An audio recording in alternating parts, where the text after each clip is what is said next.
I came to the village not just to escape the city, but to escape myself.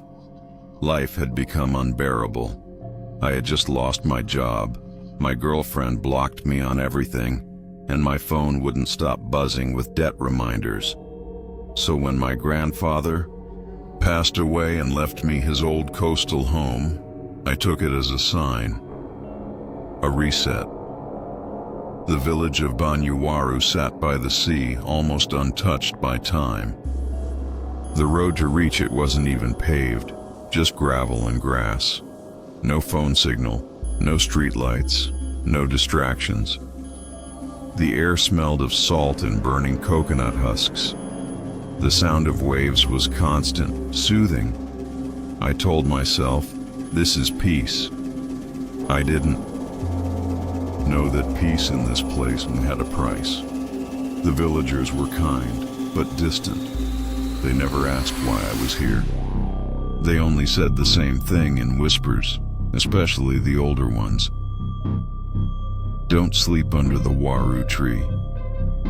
At first I thought they meant the tree was sacred, or maybe dangerous for some silly superstitious reason. You know how small towns can be, but there was something different in the way they said it, like they were afraid, but fear never stopped me before.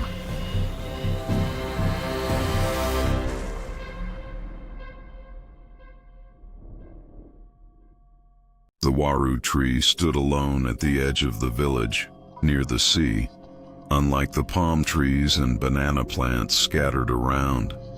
This one had a strange beauty. Its twisted trunk looked like it had been burned and regrown 100 times. The roots jutted out like skeletal hands gripping the earth. Its leaves were unusually broad and its flowers were pale pink, almost white under the moonlight.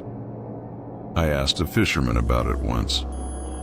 He just looked at me and muttered, "That tree is cursed. The ground under it is not meant for the living." Still, I was curious. That night, after a long walk along the shore, I decided to lie beneath it. The wind was calm. The sound of waves crashing in the distance almost rocked me to sleep. I leaned my backpack against the roots and stretched out my legs. The moon was high. The stars were brighter than I had ever seen in the city. For the first time in months, I felt calm. But then, the air changed. It was sudden. The breeze stopped. Not faded, stopped. Like the world had paused, and I felt something, like someone watching me. The temperature dropped. Then I heard the sound. A whisper, not from above or beside me, but from inside the tree. "Are you the one?" I sat up instantly. My skin turned cold. I scanned the darkness. Nothing. Then I looked up, and I froze.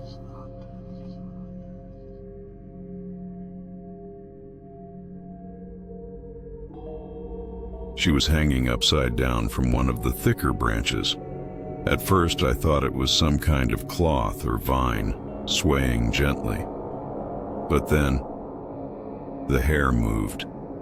Long, black and wet-looking, it waved slightly even though there was no wind. Her face was pale, too pale. Her lips were blue, her eyes wide open, staring straight at me. And then she blinked, not slowly like a living person, but sharply, a twitch like a puppet. Her mouth opened and what came out wasn't breath. It was seawater. I heard the liquid drip onto the leaves, hitting them like soft raindrops. Her arms were limp, dangling toward me as if she was reaching. Tried to move. My body wouldn't respond. I couldn't scream, couldn't breathe. I remember thinking, this isn't real. You're dreaming. You're dreaming. But then she spoke. "You shouldn't have come here." Her voice wasn't loud.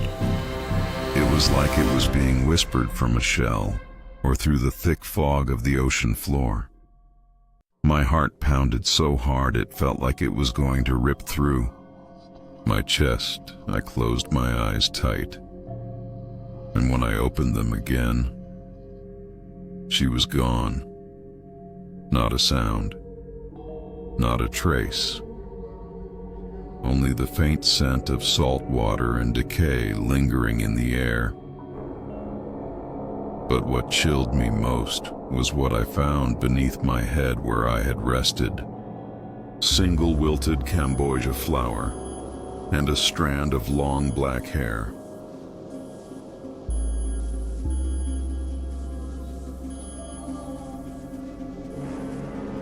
I didn't remember falling asleep, but I woke up the next morning, lying on my side, still under the Waru tree.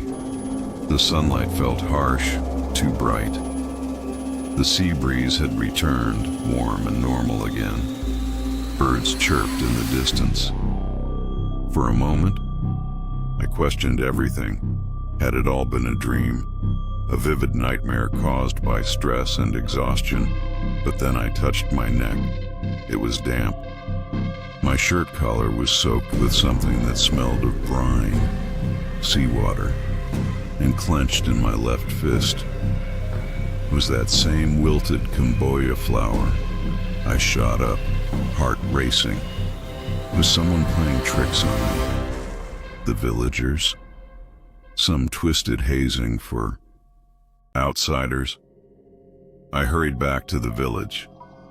The path felt longer, my footsteps louder. Every turn felt like something was watching me, like the trees had eyes. When I reached my grandfather's old house, something felt wrong. The wooden door, which I had left closed, was wide open. Inside, the floor was covered in wet footprints, barefoot, small, like a child's, but they were black with mud and sea sand. Then I noticed something on the mirror in the hallway.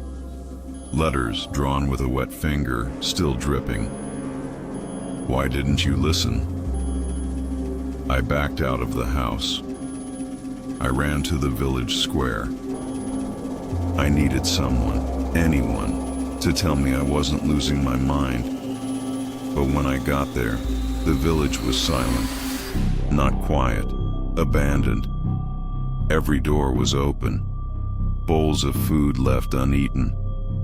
Motorbikes parked mid-use. A fan still spinning. No people. No voices.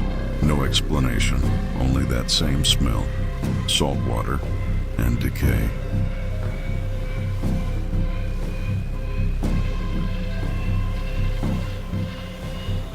I ran from house to house, calling out for anyone, hoping someone would answer, even angrily. But it was like everyone had vanished at once, until I reached the village mosque. Its doors were slightly ajar, creaking as they swayed in the breeze. The prayer rugs were still laid out neatly. A Quran sat open near the front, its pages fluttering. And then I heard it, a soft whimper. I turned the corner and saw him. A boy, maybe 10 years old, hiding behind a wooden pillar. His face was pale, his eyes sunken. He clutched a small plastic toy car, trembling like a leaf in the wind. I knelt beside him, trying to sound calm. Hey, it's okay. What happened? Where is everyone? He shook his head, tears brimming. They didn't listen, he whispered. The tree took them. My blood ran cold. What do you mean, the tree took them? He looked at me with such intensity it made me shiver. At midnight they heard the whispers. One by one, they walked into the sea. I wanted to believe he was just scared, traumatized, making things up. But then he pulled something from his pocket, his phone, and he showed me a video. Grainy, shaky, but clear enough. The villagers, walking in a trance, one after another, into the dark water. No struggle, no screams, just disappearing beneath the waves. The last face on the video was of the village chief, smiling.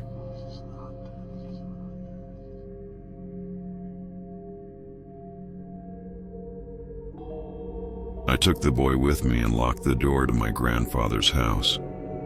We blocked the windows, turned off all the lights. I didn't care if I sounded paranoid. Something unnatural was happening. That night, we sat in silence, listening to the wind. At exactly midnight, it changed. The breeze stopped, just like the night under the Waru tree. And then the whispers came again, this time clearer. They weren't outside. They were in the walls, in the floorboards, in my ears. Come closer. Come see. The tide is waiting. I pressed my hands to my ears, trying to block them out. The boy curled into himself, sobbing silently. And then we heard the footsteps. Slosh, drag, slosh, drag. Outside, just beyond the door, bare feet walking through wet soil. The doorknob began to twist slowly, even though it was locked. Someone was trying to get in. I held the boy close. I didn't know what to do. I didn't even believe in ghosts or curses or any of this. But in that moment, I believed. One thing, we were not alone. Then, bang! The window behind us cracked. A pale hand slammed against the glass, and on the palm was a flower burned into the skin. A Waru flower.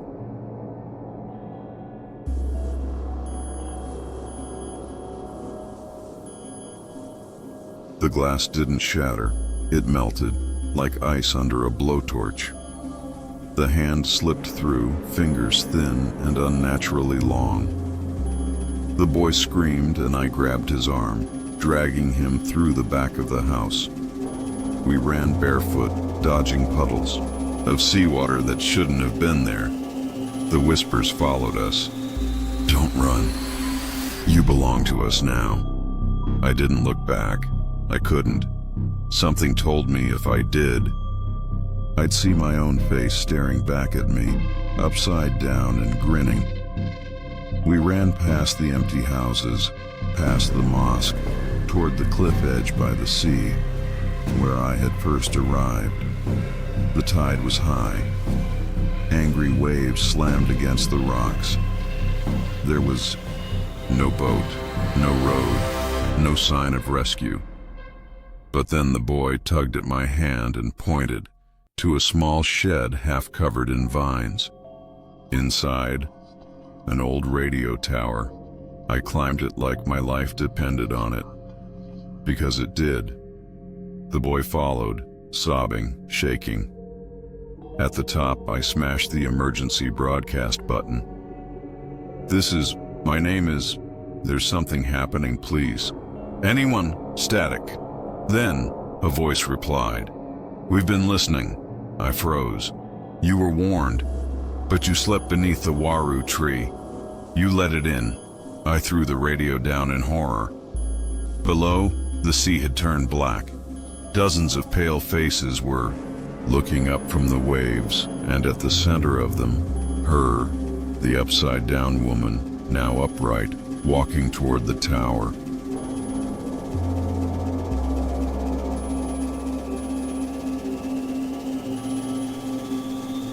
I don't remember how we escaped. All I know is I woke up 3 days later in a hospital far from the village. A group of fishermen had found me and the boy unconscious, washed up near the cliffs. They said no one had lived in the village for years. That place is cursed, one of them muttered. Even the birds don't fly over it anymore. I asked about the boy. He was in the next room, quiet, staring out the window. When I sat beside him, he looked at me with tired eyes. "It's not over," he said. "What do you mean?" "The Waru tree. It plants a seed in you, in your dreams, in your shadow. It waits." I didn't want to believe him. I wanted it to be trauma, imagination, fear. But when I returned home, I started hearing the whispers again, only at night, only when I was about to fall asleep. Sometimes I find sand in my bed. Sometimes I wake up with water on my pillow, and sometimes, just sometimes, I see a reflection in the mirror, hanging upside down, waiting.